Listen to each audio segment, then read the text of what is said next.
Hola, ¿qué tal amigos de Spotlight? El día de hoy tengo el gustazo de estar desde el Festival Internacional de Cine en Guadalajara y tengo el gran honor de estar acompañado del director mexicano Luis Mariano García, que está presentando en el marco del festival su ópera prima, Efímera, en su estreno mundial. Muchas felicidades.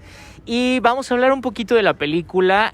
Antes que nada me gustaría felicitarte. Creo que es una película muy linda y creo que es una historia que es necesaria para estos momentos en que a veces el cine puede llegar como a concentrarse en solamente lo malo o criticar lo que nos molesta. Pero yo ayer que la estaba viendo, es una de esas películas que a mí me pareció muy interesante la forma en que en ningún momento trata como de plantearte una negatividad. Y creo que sin llegar a una romantización, genera un punto de vista del amor e incluso el amor a la vida propiamente, que a mí me pareció fascinante. Y me gustaría comenzar preguntándote ¿de dónde surge esta idea? Y ¿cuál es el motivo en el cual tú querías centrarlo en estos personajes de Renata y Emilia? La historia nace, su núcleo muy concreto fue una experiencia que tuve de una compañera de la universidad que falleció.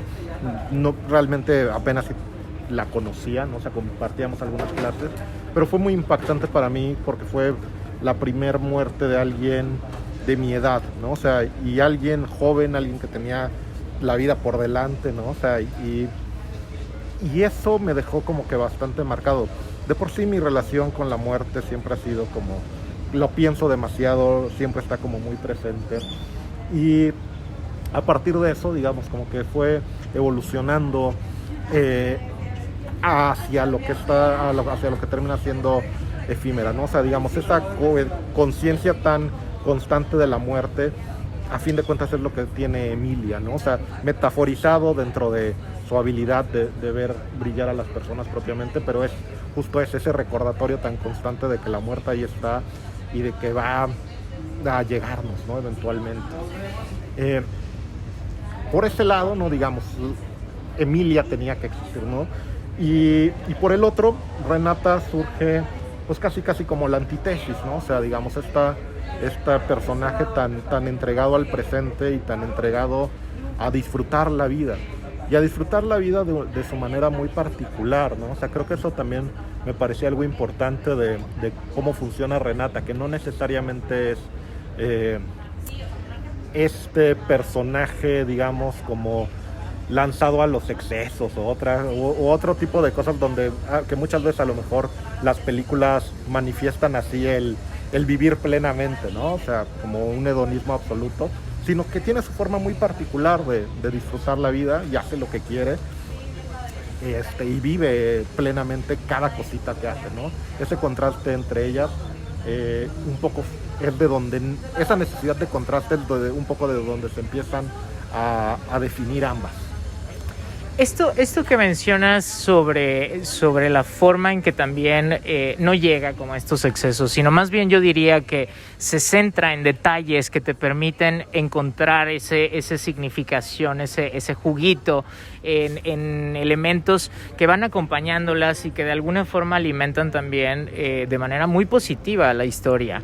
Y hay algo que a mí personalmente me gustó muchísimo, que es que se vuelve una historia muy ñoña, y dicho como un halago, la verdad. Sí, Porque a mí me pareció que los diálogos, aunque llegan a ser demasiados, en ningún momento agobian, porque es algo siempre que estás aprendiendo algo, que estás disfrutándolo y que compartes como esas ganas como por conocer con ellas dos. Y también se nota en cuestiones de dirección. La cámara actúa de maneras en que acerca cuando tiene que acercar, se aleja cuando tiene que mantener distancia. ¿Qué tan complejo fue armarlo, siendo esta tu ópera prima? ¿Qué tan complejo y qué tan creativo te pudiste sentir en el sentido de la dirección? Creo que, honestamente, como director, de mis máximos placeres es sentarme a hacer un shooting list, ¿no? O sea, decidir las tomas y de alguna manera sí estaba todo como ya muy, muy aterrizado en mi cabeza, ¿no? Previo a, no me sentí realmente como limitado, ¿no? O sea, de ninguna forma. Eso pensándolo desde el punto de vista, digamos, de dirección. Y lo que mencionas, ¿no? O sea, creo que sí es bien importante lo de los detalles, ¿no? O sea, como el centrarme, es a fin de cuentas esta cuestión de que la vida, a lo mejor lo importante no necesariamente son las cosas tan grandilocuentes que luego se notan, ¿no? y que causan un impacto por su tamaño, otra cosa, sino más bien como el detenerte y apreciar las cosas chiquitas y poder maravillarte justamente por esas cosas. Y creo que eso también es algo que define mucho al personaje de Renata, ¿no? Esa capacidad de fascinarse por las cosas cotidianas hasta cierto punto, ¿no? Esos detalles, esa información. Y creo que esa fue de las cosas que a lo mejor más me daban miedo, pero que Carla, ¿no? O sea, la actriz que interpreta a Renata, me lo quitaron, ¿no? O sea, porque tenía la capacidad ella de estos diálogos que muy probablemente en voz de alguien más se sentirían más forzados o que, ¿no? O sea, lo lo logra crear con tanta naturalidad y con tanta emoción decirlo, ¿no? O sea, que creo que envuelve y define a una Renata muy, muy particular.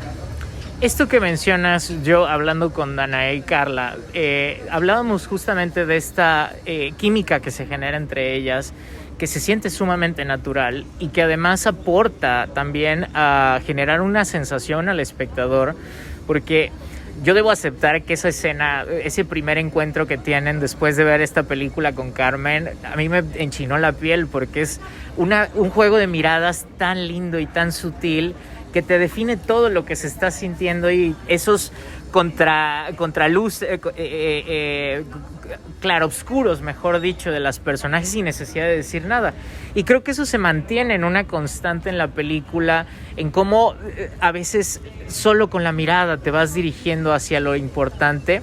Pero hay un detalle también que me llamó mucho la atención, que es este color azul que siempre acompaña al personaje de Renata, de Emilia, perdón, y que pues también lo vemos como una repetición que se vuelve un símbolo de ella. ¿De dónde surge esta necesidad de plantearle un color o qué es lo que hay detrás de esa decisión? Creo que un poco por el tono de la película y demás, sí nos interesaba mostrarlo incluso visualmente, digamos, muy construido, por decirlo de alguna manera, ¿no? Con ciertas reservas para que no se sienta demasiado artificial, ¿no? O sea, creo que eso es. Y sin duda alguna la diseñadora de producción, Daniela Cruz, o sea, fue un trabajo muy de platicarlo durante mucho tiempo justo para definir a los personajes y definir un poco esta monotonía de Emilia y de cómo es hasta cierto punto pues interrumpida o invadida por la presencia de Renata, ¿no? Y a simple golpe de color, ¿no? O sea, nos interesaba que existiera un contraste entre ambas, ¿no? O sea, y de cómo la presencia de Renata un poco va cambiando el mundo de Emilia, incluso a un nivel visual color, ¿no?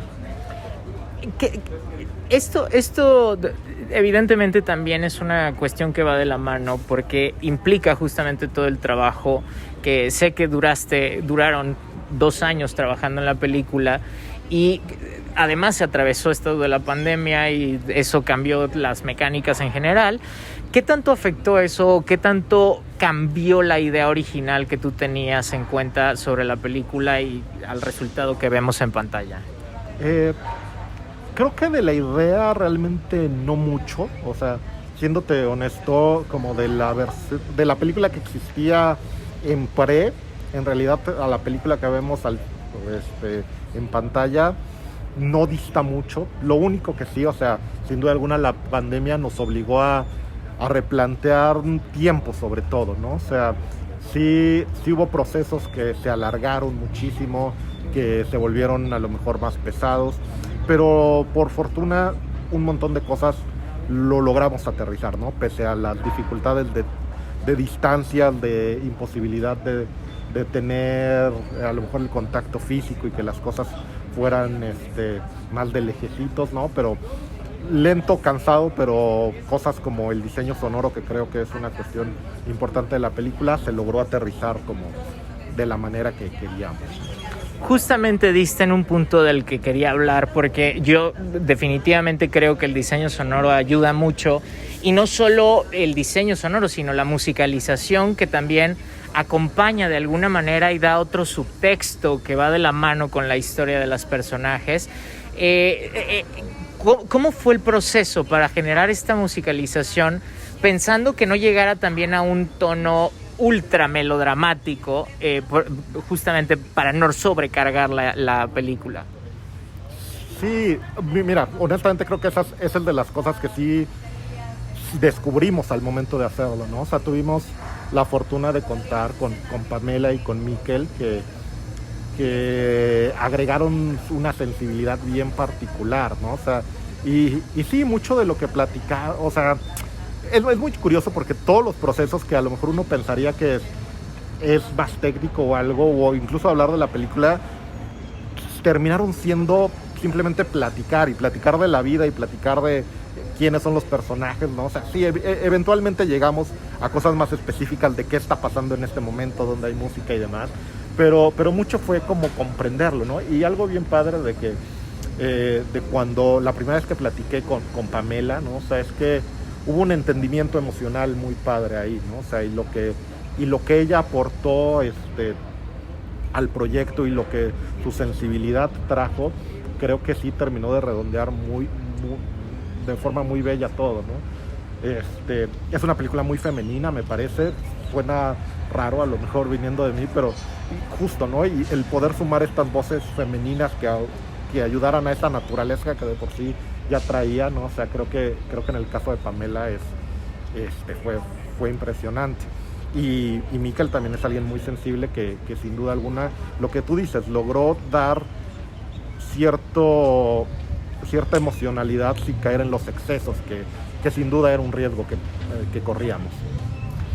Y ya para terminar, más que una pregunta, me gustaría felicitarte, porque además, de manera personal, hubo un momento en el que dejé de pensar que era cine mexicano, y no por despreciarlo ni menospreciar el cine mexicano, sino porque llega un punto de tal universalidad que se suelta, se desprende de un contexto y se entiende en esta idea colectiva de amar y disfrutar ese momento del amor, ¿no?